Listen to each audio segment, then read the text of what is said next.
जय जिनेन्द्र।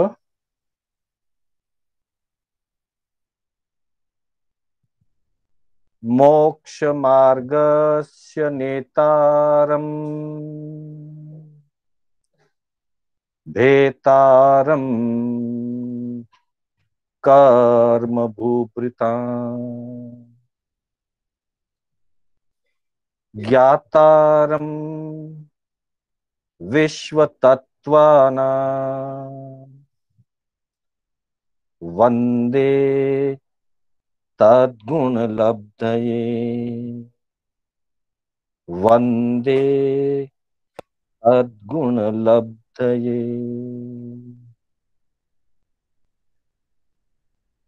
अनंत उपकारी आस्था के आयाम चरम तीर्थंकर शासनपति प्रभु महावीर को वंदन। प्रभु की परंपरा में विचरण करने वाले समस्त चारित्र आत्माओं को वंदन करते हुए विराजित धर्म प्रेमी बंधुओं, सुशील माताओं एवं बहनों, कर्नाटक जैन स्वाध्याय संघ के माध्यम से मैं शांतिलाल बोहरा आप सभी का हार्दिक स्वागत एवं अभिनंदन करता हूं। तत्वार्थ सूत्र के माध्यम से हमारी चर्चा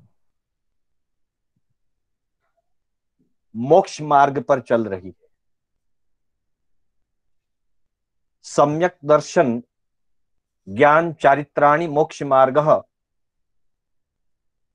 के सूत्र से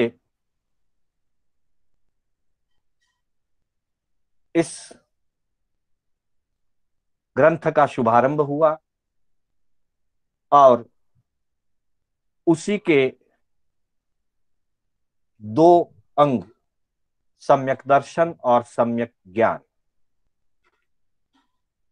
इनकी चर्चा पहले अध्ययन में की थी। ज्ञान और दर्शन ये दोनों जीव के ही गुण हैं, अतः ज्ञान दर्शन की चर्चा भी जीव की चर्चा है। और आगे बढ़ते हुए दूसरे अध्ययन में सीधे तौर पर जीव की चर्चा प्रारंभ हुई और जिसके पहले सूत्र में जीव के असाधारण भावों की निरूपणा की गई है।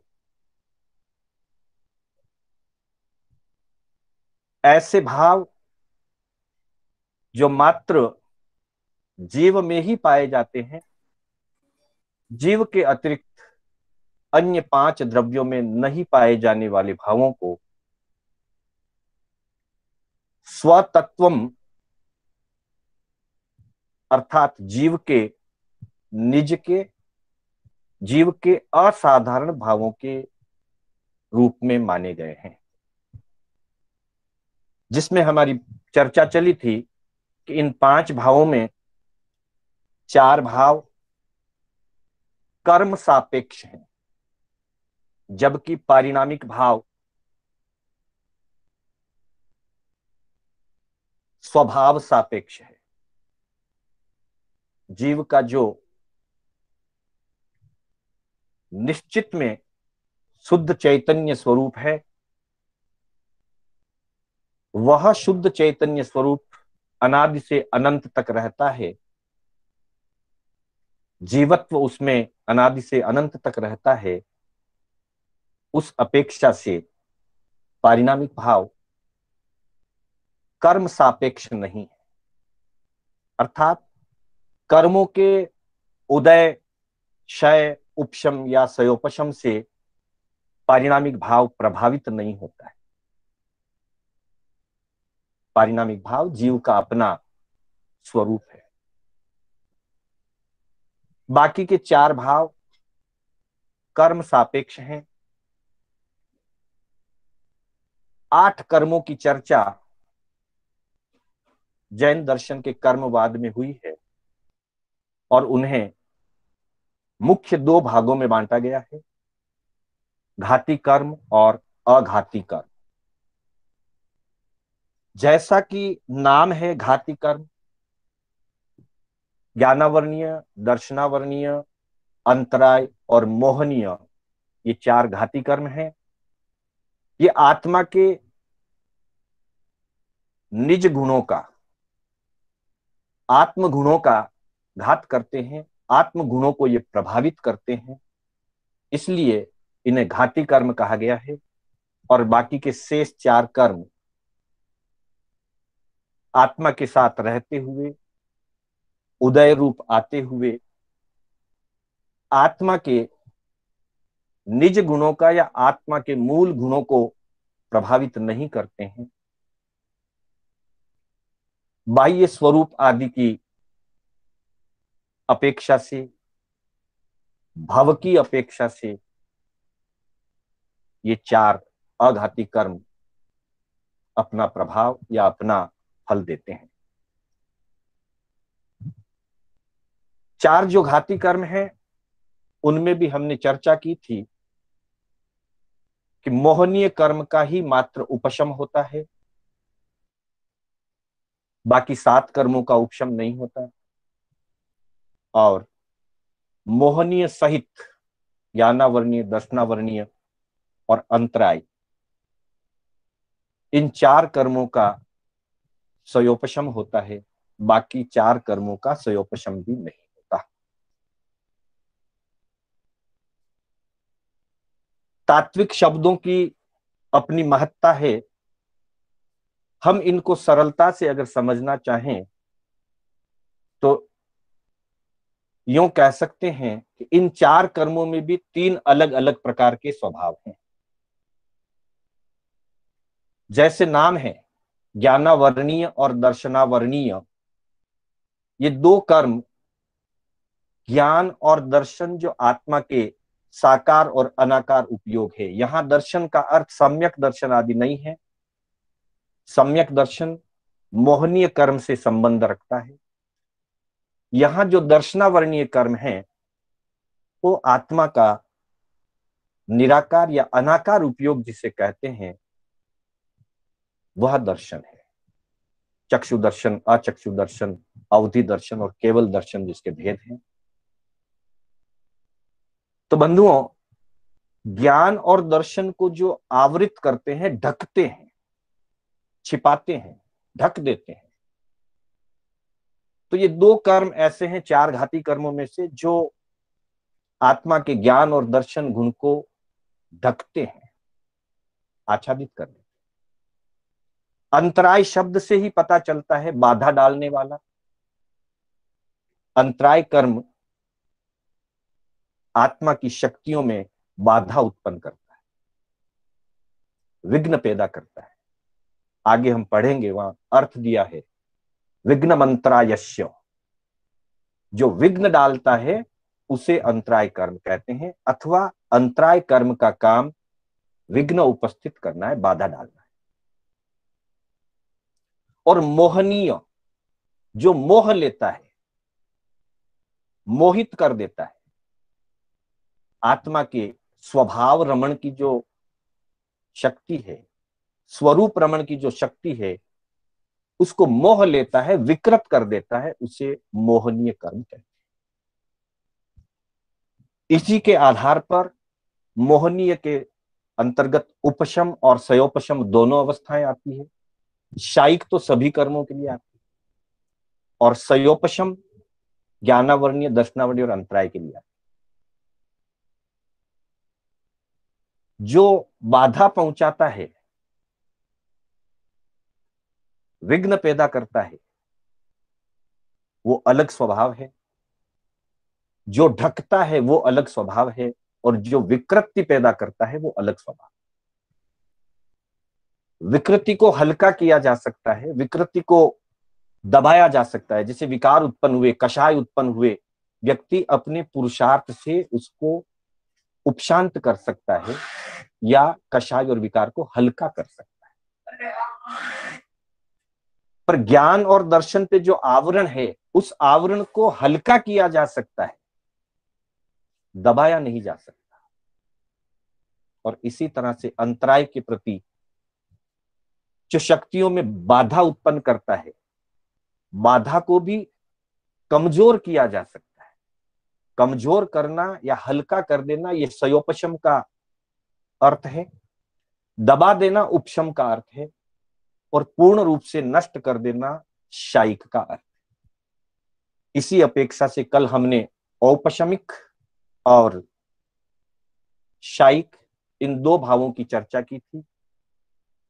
औपशमिक भाव में सबसे पहले सूत्र और दूसरे सूत्र को जोड़ते हुए आगे बढ़ेंगे। पहले सूत्र का पहला शब्द था औपशमिक और दूसरे सूत्र का पहला अर्थ था द्वि, यानी कि औपशमिक भाव के दो भेद होते हैं और वो बताए गए, उपशम चारित्र और उपशम सम्यक्त्व, सम्यक्त्व चारित्री।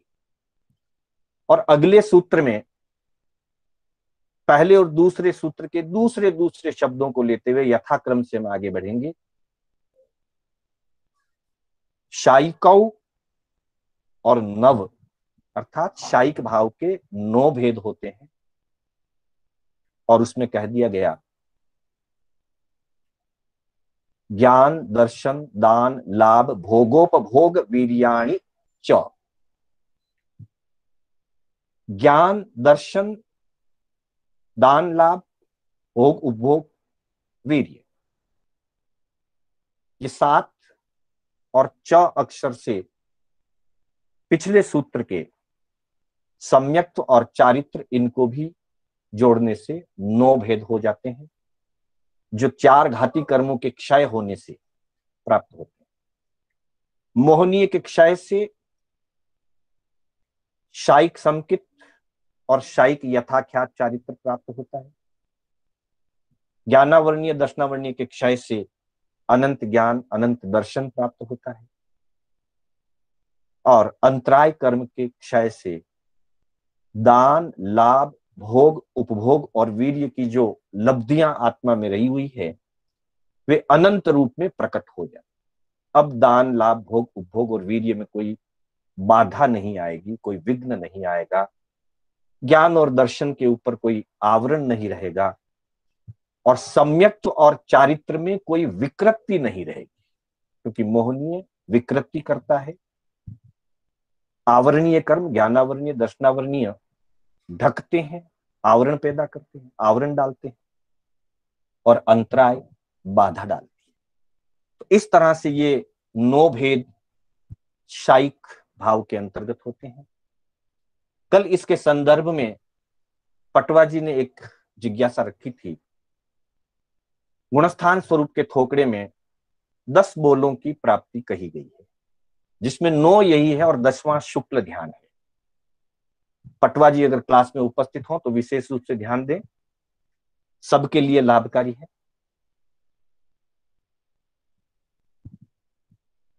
ऐसा समझना चाहिए, कल भी इस पर थोड़ी चर्चा हुई थी, फिर इसके बारे में और चिंतन किया, क्योंकि कल अचानक ये प्रश्न उपस्थित हुआ था। बंधुओं, देखा जाए तो शुक्ल ध्यान उपलब्धि नहीं है, केवल ज्ञान उपलब्धि है, साइक समकित उपलब्धि है। अनंत दान लाभ भोग उपभोग और वीर्य, इनको भी आगमों में लब्धि शब्द से प्ररूपित किया गया है, इनकी प्ररूपणा की गई है लब्धि। लेकिन शुक्ल ध्यान उपलब्धि नहीं है। किसी अपेक्षा से 13वें गुणस्थान में इन 10 बोलों की प्राप्ति होना बताया गया है, लेकिन अगर देखा जाए तो शुक्ल ध्यान 13वें गुणस्थान में प्राप्त नहीं होता है। शुक्ल ध्यान का प्रारंभ 8वें गुणस्थान से ही हो जाता है। और 4 इसके चरण या पाए कहे गए हैं सामान्य दृष्टि से समझने के लिए, कि पहला चरण 8वें गुणस्थान से शुरू होता है और 10वें गुणस्थान के अंत तक रहता है। शपक श्रेणी की अपेक्षा, उपशम श्रेणी की अपेक्षा 11वें तक भी रहता है। और उस पहले पाये में उस ध्यान के माध्यम से वीतरागता प्राप्त होती, यथाख्यात चारित्र प्राप्त होता है शुक्ल ध्यान के माध्यम से। फिर आगे बढ़ते हैं तो 12वें गुणस्थान के अंत में शुक्ल ध्यान का दूसरा चरण कहा गया है। 12वें गुणस्थान के अंत तक दूसरा चरण रहता है और दूसरे चरण के निमित्त से, दूसरे चरण की साधना की पूर्णता से ज्ञानावरणीय, दर्शनावरणीय और अंतराय, ये 3 कर्म क्षय होते हैं। इन 3 कर्मों का संपूर्ण क्षय होता है 12वें गुणस्थान के अंत। इसलिए उपचार की दृष्टि से, सामान्य दृष्टि से थोकड़े में ये मान लिया गया है कि 13वें गुणस्थान में शुक्ल ध्यान प्राप्त होता है, या शुक्ल ध्यान की 10 बोलों की उपलब्धि में शुक्ल ध्यान को गिना है। लेकिन देखा जाए तो शुक्ल ध्यान 8वें गुणस्थान से शुरू हो जाता है। पहला चरण पूरा होता है तब मोहनीय पूर्ण उपशम या पूर्ण क्षय होता है और वितराग चारित्र या यथाख्यात चारित्र की उपलब्धि होती है। दूसरे चरण की पूर्णता से केवल ज्ञान, केवल दर्शन और अनंत दान, लाभ, भोग, उपभोग और वीर्य लब्धि प्राप्त होती है। मतलब सर्वज्ञता, सर्वदर्शित्व प्राप्त होता है, अनंत बल प्राप्त होता है दूसरे चरण के पूर्णता से। फिर 13वें गुणस्थान के अंदर लंबे समय तक कोई भी ध्यान नहीं रहता है, केवल ज्ञान प्राप्त हो गया। वहां से लेकर 13वें गुणस्थान की स्थिति अंतर्मूर्त से लेकर देशों 1 करोड़ पूर्व तक की स्थिति हो सकती है 13वें गुणस्थान की। कम से कम जगन्य अंतर्मुहूर्त और उत्कृष्ट देशों 1 करोड़ पूर्व। तो अगर लंबा काल चलता है 13वें, जिसकी जैसी आयु है उसके अनुसार 13वें गुणस्थान की स्थिति रहती है। अधिकतम 1 करोड़ पूर्व वर्ष आयु वाला जीव मोक्ष जा सकता है। और अगर वो 8.25 साल, मतलब 9 साल कह दें व्यवहार पक्ष में, 9 वर्ष की उम्र में केवल ज्ञान प्राप्त कर सकता है और करोड़ पूर्व तक जिएगा तो उतने लंबे काल तक उनका 13वां गुणस्थान रहेगा। तो इतनी दीर्घ स्थिति में कोई भी ध्यान नहीं रहता है। आर्त रौद्र पहले छूट चुके हैं। धर्म ध्यान भी मुख्य रूप से 6ठे 7वें गुणस्थान तक रहता है। 8वें से शुक्ल ध्यान प्रारंभ होता है। पहला चरण पूरा होता है, जीव 12वें में प्रवेश करता है। दूसरा चरण पूरा होता है, जीव 13वें गुणस्थान में प्रवेश करता है। अब 2 चरण और शेष रह जाते हैं, तीसरा और चौथा चरण। अगर 13वें गुणस्थान की स्थिति दीर्घ है, आयु लंबा है, केवल ज्ञान प्राप्त होने के बाद अगर उस मनुष्य का आयुष्य लंबा है, केवली पर्याय लंबी है, तो उस लंबे काल में कोई भी ध्यान नहीं होता। और महापुरुषों ने उसे ध्यानांतर दशा कहा है। 13वें गुणस्थान की दीर्घ स्थिति को ध्यानांतर दशा कहा है। मतलब ध्यान का आंतरा पड़ जाता है, ध्यान का गेप है, अंतर है ध्यान। फिर 13वां गुणस्थान जब अपने अंतिम क्षणों पर पहुंचता है तो लास्ट अंतर मुहूर्त में शुक्ल ध्यान का तीसरा चरण प्रारंभ होता है। तीसरे चरण की पूर्णता मन, वचन और काया के योगों का निरोध करता है और जीव 14वें गुणस्थान में प्रवेश करता है। 14वें गुणस्थान के अंदर शुक्ल ध्यान का चौथा पाया, चौथा चरण आता है और उस चौथे चरण में जीव शेष बचे हुए अघाती कर्मों का क्षय करता है और मोक्ष चला जाता है और चौथा चरण पूरा हो जाता है। यों शुक्ल ध्यान 8वें गुणस्थान से लेकर 8वें से 10वें तक पहला चरण या 11वें तक उपशम श्रेणी की अपेक्षा से, 12वें गुणस्थान में दूसरा चरण 13वें गुणस्थान के अंतिम अंतर्मूर्त में तीसरा चरण और 14वें गुणस्थान के अंत में चौथा चरण पूरा होता है और तब जीव मोक्ष पदार्थ है। उसी के साथ ध्यान का अपना कार्य समाप्त हो जाता। अब चूंकि ध्यान निर्जरा तत्व के अंतर्गत है, ध्यान साधन है, ध्यान साध्य नहीं है। यूं कह सकते हैं कि ध्यान के साधन से जीव इन 9 शायिक लब्धियों को प्राप्त करता है और आगे भी 4 कर्मों को क्षय करके आगुरु लघुत्व आदि जो बाकी के 4 गुण हैं, अमूर्तित्व, उन गुणों को भी प्राप्त करता है। तो ऐसा समझ में आता है कि शुक्ल ध्यान 13वें गुणस्थान में प्राप्त होने वाली उपलब्धि ना होकर के 13वें गुणस्थान तक और मोक्ष तक पहुंचाने का एक साधन है। इसलिए यहां शायिक भाव के अंतर्गत शुक्ल ध्यान को नहीं गिना गया है। शेष 4 कर्मों के क्षय से जो 9 अनंत उपलब्धियां होती है उनको यहां पर गिनाया गया। पटवा जी, आपको कुछ और पूछना इसके संदर्भ में? मिठालाल जी।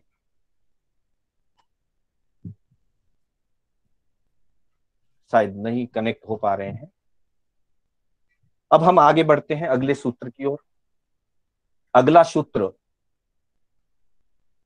औपशमिक शायिकौ भावौ मिश्रश्च, मतलब उपशम और सयोपशम की, उपशम और शायिक की जो मिश्र अवस्था, सम्मिलित दशा शब्द की अपेक्षा से, इसलिए उसको सायोपशमिक कहा।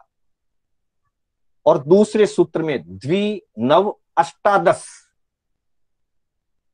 क्रमशः मिश्र के साथ 18, यानी कि सायोपशमिक भाव के साथ 18 की संख्या जुड़ी है, अर्थात सयोपशम भाव के 18 भेद मुख्य रूप से बताए गए और वो 5वें सूत्र में इसकी चर्चा, दूसरे अध्ययन के 5वें सूत्र में इसकी चर्चा आई है, जहां कहा गया है ज्ञानाज्ञान दर्शन दानादि लब्धयस चतुस्त्री पंच भेदा यथाक्रमम सम्यक्त्व चारित्र संयमा संयमाश्च। मैं पुनः 2 बार इसका उच्चारण करूंगा। आप लोग इस सूत्र को उच्चारण करने का अपने अपने स्तर पर प्रयास कीजिएगा। दूसरे अध्ययन का 5वां सूत्र, ज्ञानाज्ञान दर्शन दानादि लब्धयस चतुस्त्री पंच भेदा यथाक्रमम सम्यक्त्व चारित्र संयमा संयमाश्च। एक बार फिर प्रयास करेंगे। ज्ञानाज्ञान दर्शन दानादि लब्धयस चतुस्त्री पंच भेदा यथाक्रमम सम्यक्त्व चारित्र संयमा संयमाश्च। बंधुओं, इस सूत्र के अंदर सयोपशम भाव के अंतर्गत प्राप्त होने वाले 18 विशेष पर्याय या 18 विशेष अवस्थाएं, जिसको कह सकते हैं, 18 भेद के रूप में हमने इसको माना है। तो यहां बताया गया है, पहला ज्ञान, फिर कहा है अज्ञान। संधि विच्छेद पे जाइए, आप देखिए सूत्र के आपके सामने है। ज्ञान, अज्ञान, दर्शन, दान आदि लब्धयः, दान आदि लब्धियां। यहां पे ज्ञान, अज्ञान, दर्शन और दान आदि लब्धियां, ये 4 मुख्य बिंदु दिए हैं। फिर इनकी संख्या नीचे इसी सूत्र में कंटिन्यू बताई है। चतुः त्रि त्रि पंच, चतुः त्रि त्रि पंच, अर्थात 4, 3, 3 और 5। अब इसको जोड़िए, ज्ञान के नीचे चतुः 4, अज्ञान के साथ त्रि 3, दर्शन के साथ भी त्रि 3, और दान आदि लब्धयः, ये लब्धि शब्द का बहुवचन है, लब्धयः, दान आदि लब्धियां पंच भेदा, 5 भेद। यानी कि ज्ञान 4, अज्ञान 3, दर्शन 3 और दान आदि लब्धियां 5। बंधुओं, वैसे तो ज्ञान 5 बताए गए हैं। जब हमने पहले अध्ययन में चर्चा की थी तब वहां पे हमने जानने का प्रयास किया था कि 5 ज्ञान में केवल ज्ञान जो है वो शायिक ज्ञान है, और बाकी के 4 ज्ञान मति ज्ञान, श्रुत ज्ञान, अवधि ज्ञान और मन पर्याय ज्ञान, ये 4 सायोपशमिक ज्ञान है। ये 4 अपने अपने आवरण करने वाले कर्म प्रकृति के सयोपशम होने से प्राप्त होता। केवल ज्ञान सयोपशम से प्राप्त नहीं होता, इसलिए उसको पहले वाले सूत्र में गिन लिया गया, साइक के साथ गिन लिया गया केवल ज्ञान को। जैसे ये 4 ज्ञान अपने अपने आवरण करने वाले कर्म के सयोपशम से, यानी कि कर्म का प्रभाव उतना उतना कम हो जाता है, कर्म के फल देने की उतनी उतनी शक्ति कम हो जाती है। कुछ अंशों में कर्म क्षय होता है, कुछ दलिक कर्म क्षय हो जाते हैं, और कुछ दलिकों का फल देने की शक्ति इतनी क्षीण हो जाती है कि उसका प्रभाव नहीं रहता, वो प्रदेश उदय रूप होकर के निकलते हैं। उस अवस्था को सयोपशम कहा गया। तो 4 प्रकृतियां, मति ज्ञानावरणीय, श्रुत ज्ञानावरणीय, अवधि ज्ञानावरणीय और मन पर्याय ज्ञानावरणीय, इन 4 प्रकृतियों के सयोपशम होने पर क्रमशः मति ज्ञान, श्रुत ज्ञान, अवधि ज्ञान और मन पर्याय ज्ञान प्राप्त होता है। तो ये 4 ज्ञान के भेद यहां सयोपशम भाव में लिए। जिस जीव के सम्यक्त्व है उसके ये ज्ञान रूप होंगे। मन पर्याय ज्ञान क्योंकि ज्ञान रूप ही होता है, पर बाकी के 3 ज्ञान पहले अध्ययन के अंदर वापिस हम देखेंगे, तो उस सूत्र को याद करिएगा, मति सुता वधयो विपर्ययश्च। काफी लंबी चर्चा उस सूत्र पे हमारे पूर्व कक्षाओं में हुई थी कि मति, सुत और अवधि ये 3 विपर्यय भी होते हैं, यानी कि इन 3 ज्ञान के 3 अज्ञान रूप भी होते हैं। तो यहां अज्ञान के अंतर्गत त्रि शब्द लिया गया है, चतु के बाद त्रि कह करके, कि ज्ञान 4, अज्ञान 3। ये 3 अज्ञान भी सयोपशम से होते हैं। जितना जितना जीव के सयोपशम है, पर साथ में मिथ्यात्व का उदय है, इसलिए वो सयोपशम से प्रकट होने वाला जीव का बौद्धिक विकास अज्ञान रूप रहेगा। अध्यात्म की दृष्टि से वो अज्ञान है तो वो ज्ञान ही, लेकिन मिथ्यात्व के सहचारी होने से उसे अज्ञान कहा। फिर आगे दिया दर्शन, और उसके साथ भी नीचे त्रि शब्द लिखा गया। दर्शन के 3 भेद, वैसे जैसे ज्ञान में 5 होते हैं, पर सयोपशम में 4 लिए गए, एक शायिक भाव में है। वैसे ही दर्शन 4 प्रकार का होता है, चक्षु दर्शन, अचक्षु दर्शन, अवधि दर्शन और केवल दर्शन। केवल दर्शन केवल दर्शनावरणीय प्रकृति या दर्शनावरणीय कर्म प्रकृति के संपूर्ण क्षय होने पर होता है। बाकी के 3 सयोपशम के अंतर्गत होते हैं, इसलिए यहां सयोपशम भाव में 3 दर्शन को गिना।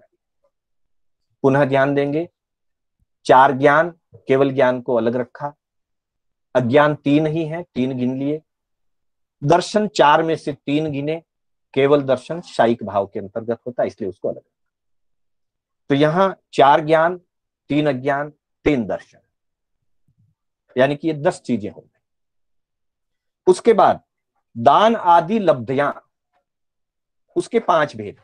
अब देखिए, ये अंतराय कर्म के अंतर्गत है। इनमें कोई एक संपूर्ण, कोई बाकी 4 अधूरे, ऐसा नहीं है। ज्ञान में 4 अधूरे ज्ञान है और एक संपूर्ण ज्ञान है। दर्शन में 3 अधूरे दर्शन है, एक संपूर्ण दर्शन है। इसलिए संपूर्ण ज्ञान और संपूर्ण दर्शन को शायिक के अंतर्गत प्राप्त किया जाता है। और बाकी के 4 ज्ञान, 3 अज्ञान, 3 दर्शन सयोपशम के अंतर्गत प्राप्त किए। लेकिन 5 जो लब्धियां है और अंतराय कर्म ढकता नहीं है, अंतराय कर्म बाधा पहुंचाता है। जब सयोपशम होता है तो बाधा कम होने लगती है। जितना जितना सयोपशम बढ़ता है उतनी उतनी अंतराय कर्म की बाधा कम हो जाती है, उतनी उतनी जीव में दान की लब्धि, लाभ की लब्धि, भोग की, उपभोग की और वीर्य की लब्धि प्रकट रहती है। और जिस समय अंतराय संपूर्ण क्षय हो जाता है उस समय भी यही 5 लब्धियां रहती है, पर संपूर्ण रूप से प्रकट होती है। सयोपशम में यह 5 लब्धियां आंशिक रूप से प्रकट होती है और शायिक में यही 5 लब्धियां पूर्ण रूप से, अनंत रूप से प्रकट होती है। इसलिए इन 5 लब्धियों को शायिक भाव में भी गिना है अनंत दान, अनंत लाभ के रूप में, और सयोपशम में गिना है सीमित दान लब्धि, सीमित लाभ लब्धि, सीमित भोग लब्धि, सीमित उपभोग लब्धि और सीमित वीर्य लब्धि। मतलब जीव में शक्ति कम या ज्यादा हमेशा रहेगी, शक्ति से रहित जीव नहीं होता। इसलिए 5 लब्धियां सयोपशम भाव में आंशिक रूप से, सीमित रूप से मानी। तो इस तरह से 4 ज्ञान, 3 अज्ञान, 3 दर्शन, 10 और 5 लब्धियां, 15 भेद हो गए। आगे जाकर के कहा है सम्यक्त्व, चारित्र, संयमा, संयमाश्च, ये 3 गुण और गिने गए। सम्यक, क्योंकि सम्यक तो उपशम सम्यक भी होता है, शायिक समकित भी होता है और सयोपशम समकित भी होता है। जो समकित है वो उसी भाव में प्राप्त होगा। उपशम समकित औपशमिक भाव में प्राप्त होता है, इसलिए वहां भी सम्यक्त्व चारित्र लिया गया था। शायिक समकित शायिक भाव में प्राप्त होता है, तो 9 भेदों में शायिक समकित गिना गया। और सयोपशम समकित सयोपशम भाव के अंतर्गत प्रकट होता है, इसलिए यहां सयोपशम समकित को गिना। तो ज्ञान, अज्ञान, दर्शन और दान आदि लब्धियों के 15 भेद, 16वां भेद सयोपशम समकित का। फिर 17वां भेद है चारित्र का। चारित्र भी संपूर्ण चारित्र, सर्ववीर्ति चारित्र की अपेक्षा से ही बात है। सर्ववीर्ति चारित्र 11वें गुणस्थान के अंतर्गत होता है तो वो उपशम चारित्र होता है। 12वें गुणस्थान के अंतर्गत होता है तो वो शायिक चारित्र होता है। और बढ़ते हुए 8वें, 9वें, 10वें से शपक श्रेणी में शायिक चारित्र की तरफ यात्रा होती है और उपशम श्रेणी में उपशम चारित्र की तरफ यात्रा होती है। पर 6ठे, 7वें गुणस्थान का जो चारित्र होता है मुख्य रूप से वो सयोपशम चारित्र होता है, मतलब संपूर्ण चारित्र नहीं होता है। वैसे तो सर्ववीर्ति कहा गया है, लेकिन सर्ववीर्ति को बाधा पहुंचाने वाले जो मोहनीय कर्म की प्रकृतियां हैं, संपूर्ण मोहनीय कर्म की प्रकृतियां क्षय या उपशम नहीं हुई है। आंशिक रूप से कुछ प्रकृतियां क्षय हुई है, कुछ उपशम हुई है और कुछ का उदय चल रहा है। इस दृष्टि से, या दूसरे शब्दों में कहें कि 6ठे, 7वें, 8वें, 9वें और 10वें गुणस्थान तक जो संयम होता है उसे सराग संयम भी कहा गया है। अर्थात राग का, मोह का कुछ न कुछ अंश 10वें गुणस्थान तक उदय रहता है। इसलिए 6ठे से लेकर अपेक्षा से 10वें गुणस्थान तक का जो चारित्र है वो सराग संयम है या सयोपशम संयम इसको कह सकते हैं। 11वां वीतराग संयम है और उपशांत वीतराग संयम। 12वें गुणस्थान का भी संयम वीतराग संयम है, वो शायिक वीतराग संयम। लेकिन 11वें और 12वें गुणस्थान में जो संयम होता है वो छद्मस्तता युक्त होता है। मोहनीय तो नष्ट हो गया, लेकिन ज्ञानावर्णी, दर्शनावर्णी और अंतराय अभी भी बाकी है। 13वें गुणस्थान का जो संयम होता है वो सर्वज्ञ वीतराग संयम होता है, लेकिन सहयोगी होता है, मन वचन काया के योग बाकी। 14वें गुणस्थान का जो संयम होता है वो अयोगी वीतराग शायिक यथाख्यात चारित्र होता है। तो इस तरह से चारित्र के अलग अलग विभिन्न स्तर हैं। तो यहां सयोपशम भाव के अंतर्गत मुख्य रूप से छठे सातवें गुणस्थान का और अपेक्षा से आठवें नौवें दसवें गुणस्थान का चारित्र भी सयोपशम चारित्र ही है। हालांकि मोहनीय कर्म का सयोपशम ऊपर नहीं रहता है, वो उपशम करता हुआ जाता है या क्षय करता हुआ जाता है, लेकिन शेष बची हुई प्रकृतियां उदय रूप रहती है। जिस जिस गुण स्थान पर चढ़ता है उस लेवल की प्रकृतियां उपशम या क्षय हो जाती है और उसके आगे की प्रकृतियां उदय रूप रहती है। उस दृष्टि से इसको सयोपशम चारित्र कहा गया है। 11वें गुण स्थान में किसी भी मोहनीय कर्म का एक दलित मात्र भी उदय नहीं होता है, हालांकि सत्ता में रहता है, उपशम में रहता है, इसलिए उसे वीतराग संयम का है। और 12वें गुण स्थान में तो सत्ता में भी नहीं है। पूर्ण क्षय होने के बाद, मोहनीय कर्म के पूर्ण क्षय होने के बाद जीव 12वें गुण स्थान में जाता है, वो वीतराग संयम। और आगे वीतराग संयम है 13वां 11 12 13 14 का वीतराग संयम है। 6 से लेकर 12 तक गुण स्थान का जो है वो मिच्छामि 6 से लेकर 10 तक का जो संयम है, छठा सातवां आठवां नौवां और 10वें गुण स्थान तक का संयम, वो सराग संयम। तो यहाँ पे सराग संयम की अपेक्षा से सयोपशम भाव के अंतर्गत संयम को गिना गया। सयोपशम सम्यक दर्शन के हिसाब से समकित को गिना गया, सम्यक्त्व को और चारित्र को भी गिना गया। और फिर 15 और 2 17 हो गए। 18वां भेद जो है वो संयमा संयमा। संयमा संयम अर्थात श्रावकपना। श्रावकपना जब भी होता है वो सयोपशम भाव में ही होता है। उपशम में और शायिक में जो भी होगा वो सर्ववीर्तिपना होगा। देश वीर्ति है, इसलिए पहले ये कि संयम और असंयम, अर्थात कुछ अंश में मोहनीय कर्म का सयोपशम किया है और कुछ अंश में मोहनीय कर्म उदय भी चल रहा है। कुछ प्रकृतियों का सयोपशम हुआ है, शेष प्रकृतियों का उदय चल रहा है। जैसे 9 कषायों का उदय श्रावक के चालू रहता है। हास्य, भय, रति, अरति, शोक, जुगुप्सा, स्त्री वेद, पुरुष वेद और नपुंसक वेद, इनका उदय चालू रहता है। हल्का हो जाता है लेकिन उदय चालू रहता है। संज्वलन कषाय का उदय रहता है। प्रत्याख्याना वर्ण कषाय का उदय रहता है। अनंतानुबंधी का और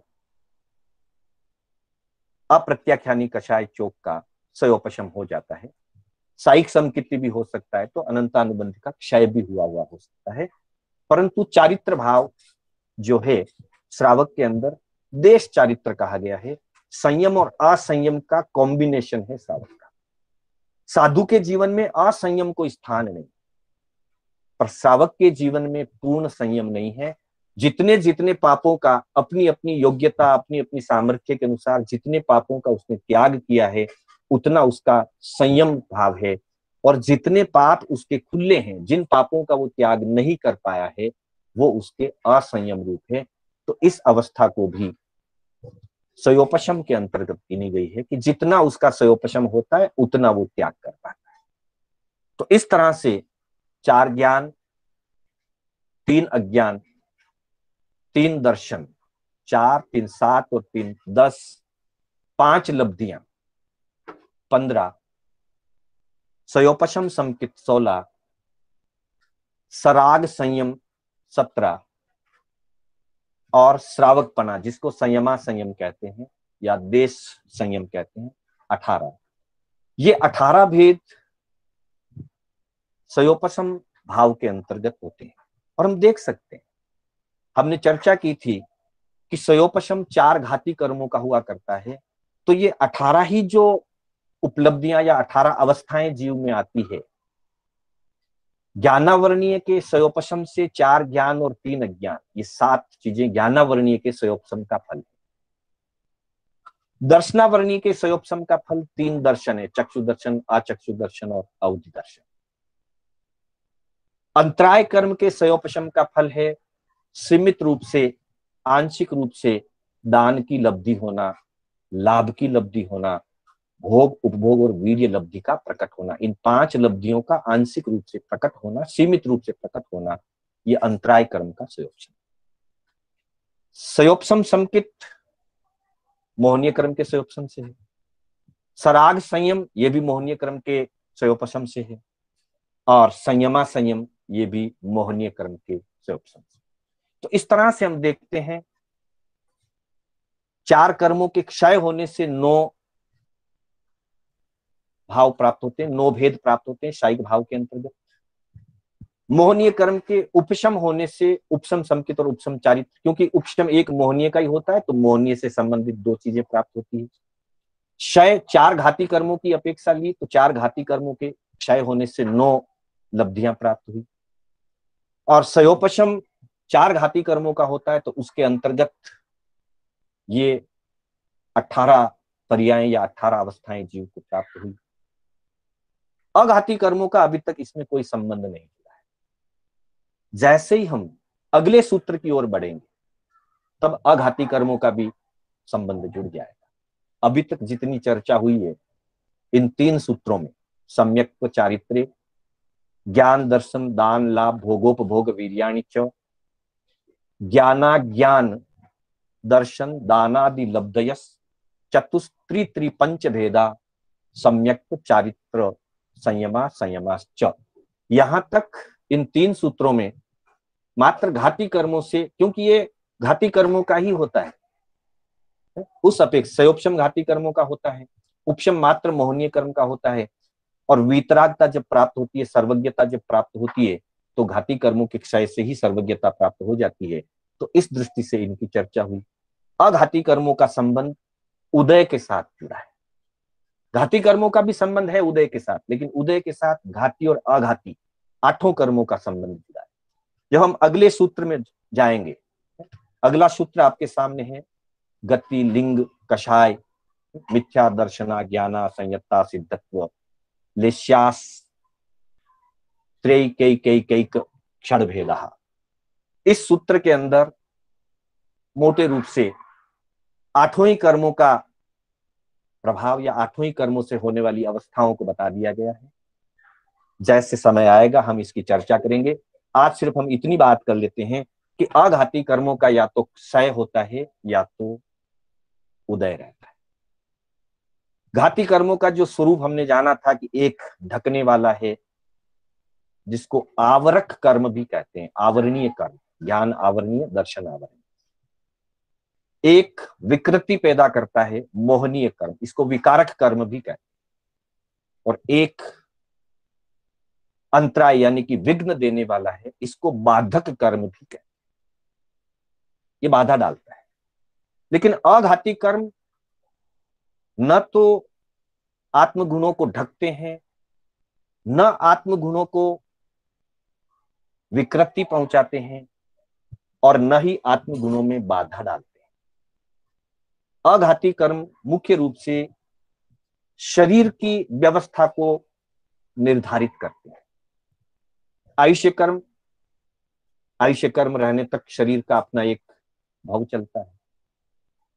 गोत्र कर्म में भी उच्च गोत्र नीच गोत्र, साता वेदनीय असाता वेदनीय, ये भी मुख्य रूप से शरीर से जुड़ा हुआ है। और नाम कर्म की तो विभिन्न भेद प्रभेद बताए गए हैं, वो सारे के सारे मुख्य रूप से शारीरिक व्यवस्था से जुड़े, इसलिए उनको अघाती कर्म कहा गया है। अघाती कर्म मात्र उदय होते हैं और क्षय होते जाते हैं, उदय होते हैं, वेदन कराते हैं, क्षय हो जाते हैं। इसलिए अघाती कर्मों का जो भी प्रभाव है वो औदयिक भाव में ही गिना जाएगा। शायिक सयोपशमिक और उपशम भाव में तो उनका कोई संबंध है ही।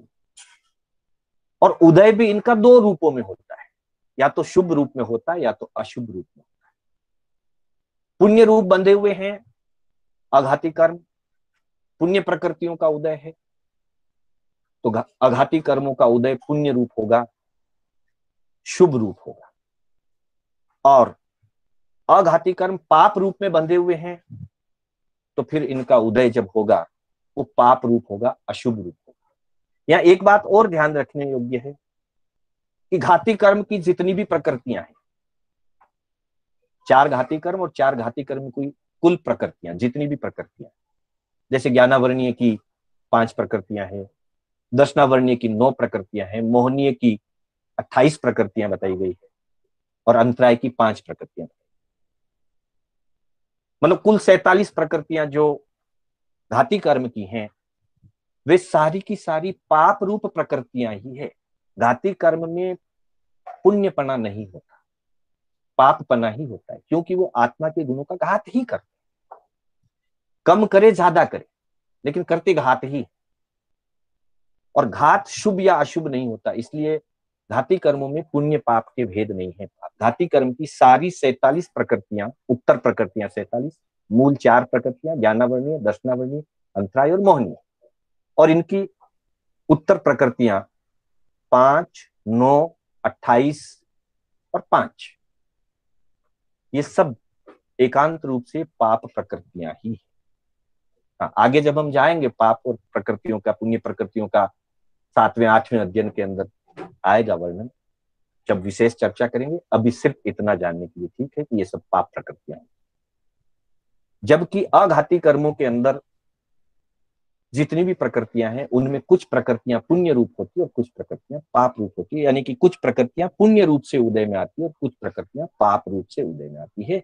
इसलिए इनका औदैक भाव के अंतर्गत विवेचन किया जाएगा। समय काफी होने जा रहा है, इस सूत्र की चर्चा हम कल करेंगे। आज एक बार उच्चारण कर लेते हैं अगले सूत्र को। 6ठा सूत्र मैं एक बार बोलूंगा, ये सूत्र थोड़ा लंबा भी है और थोड़ा कठिन भी है। 2 बार आज करेंगे, 2 बार कल भी करेंगे, तो धीरे धीरे इसका प्रयास बनेगा। पहले एक बार सिर्फ सुन लीजिए।